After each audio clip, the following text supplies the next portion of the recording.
भारत में corona virus का प्रकोप जारी है, लेकिन बीते कुछ दिनों से संक्रमितों की संख्या 80,000 से कम आ रही है। हालांकि टेस्ट की संख्या बढ़ाई जा रही है। पिछले 24 घंटों की बात करें तो 78,524 नए मामले सामने आए हैं और इस दौरान 971 लोगों की मौत हो गई है।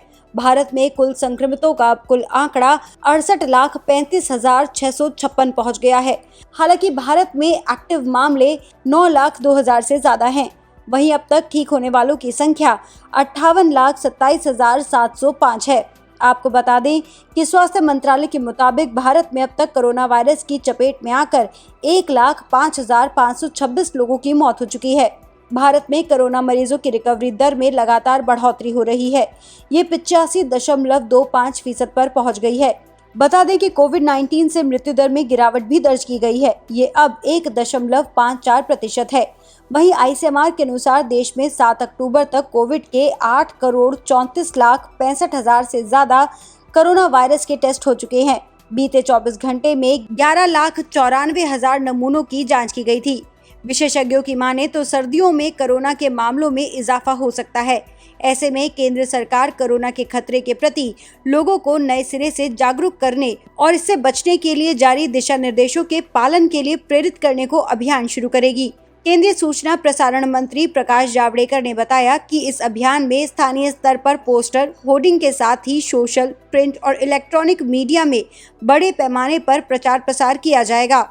उधर स्वास्थ्य मंत्री हर्षवर्धन ने भी आने वाले दिवाली और दशहरे जैसे त्योहारों के लिए लोगों को कोरोना वायरस से बचने के बारे में जानकारी दी है। आने वाले समय में देश में अभी नवरात्रि के त्योहार शुरू होंगे, दशहरा आएगा, दिवाली आएगी, बहुत सारे फेस्टिवल्स आएंगे।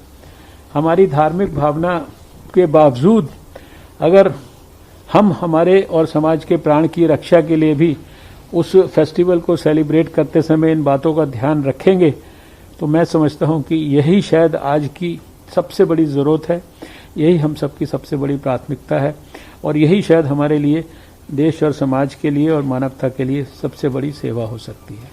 इस बीच आईसीएमआर ने हैदराबाद स्थित बायोलॉजिकल ई लिमिटेड के साथ मिलकर कोविड मरीजों के इलाज के लिए अत्यंत शुद्ध एंटीसेरा को विकसित किया है। इसके फेज 1 ह्यूमन ट्रायल के लिए डीजीसीआई की मंजूरी भी दे दी गई है। आईसीएमआर का दावा है कि उन्होंने कोरोना के उपचार के लिए जानवरों के रक्त सीरम का इस्तेमाल करते हुए हाईली प्योरिफाइड एंटीसेरा विकसित की है, जो कोरोना की घातकता को कम करने में कारगर है।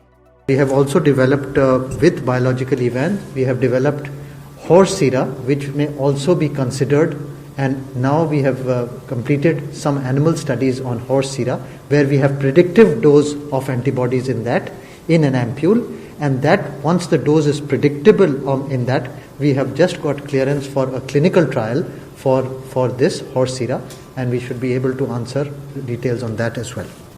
वहीं दूसरी तरफ उत्तर प्रदेश के मुख्यमंत्री योगी आदित्यनाथ ने राज्य के सबसे बड़े अत्याधुनिक क्रायोजेनिक मोदीनगर ऑक्सीजन संयंत्र का बृहस्पतिवार को उद्घाटन किया, जिसकी मदद से अस्पतालों में ऑक्सीजन की आपूर्ति सुनिश्चित करने में मदद मिलेगी। योगी आदित्यनाथ ने उद्घाटन करते हुए कहा कि बेहतर योजना के बावजूद कोविड-19 वैश्विक महामारी के दौर में मांग के अनुरूप ऑक्सीजन की आपूर्ति एक चुनौती बनी हुई थी, मगर इस संयंत्र से राहत मिलेगी। योगी ने आयनॉक्स ग्रुप द्वारा लगाए गए संयंत्र का डिजिटल माध्यम से उद्घाटन करते हुए बताया कि ये रोजाना 150 टन ऑक्सीजन की आपूर्ति करेगी। उन्होंने कहा कि इसमें 1000 टन तरल ऑक्सीजन की भंडारण क्षमता भी विकसित की गई है। इससे उत्तर प्रदेश के साथ साथ उत्तर भारत के अन्य राज्यों को भी तरल ऑक्सीजन के लिए भटकना नहीं पड़ेगा।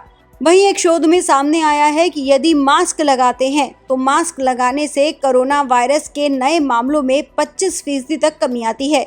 इस नए शोध में कहा गया है कि मास्क पहनना कोरोना के प्रसार को कम करने में महत्वपूर्ण भूमिका निभाता है। कनाडा में साइमन फ्रेजर विश्वविद्यालय के अध्ययन से पता चला है कि कोरोना के नए मामलों में मास्क 25% या हफ्ते में बड़ी संख्या में केस में कमी के साथ जुड़ा हुआ है। वहीं यूएस के प्रेसिडेंट डोनाल्ड ट्रंप भी कोविड-19 पॉजिटिव पाए गए थे, लेकिन ठीक होते ही उन्होंने चाइना पर एक बार फिर से निशाना साधा। उन्होंने कहा कि उन्हें चाइनीज वायरस हुआ था। लगभग 5 मिनट की वीडियो में उन्होंने कहा कि मुझे कोरोना संक्रमण होना ईश्वर का आशीर्वाद था, लेकिन इसके लिए अब चाइना को भुगतना होगा। वहीं विश्व की बात करें तो कोरोना वायरस का कुल आंकड़ा 3,62,00,000 के पार पहुंच गया है। यूएस अभी भी दुनिया का सबसे ज्यादा प्रभावित देश है, जहां पर 75 लाख से अधिक कोरोना के मरीज हैं। वहीं भारत दूसरे स्थान पर बना हुआ है।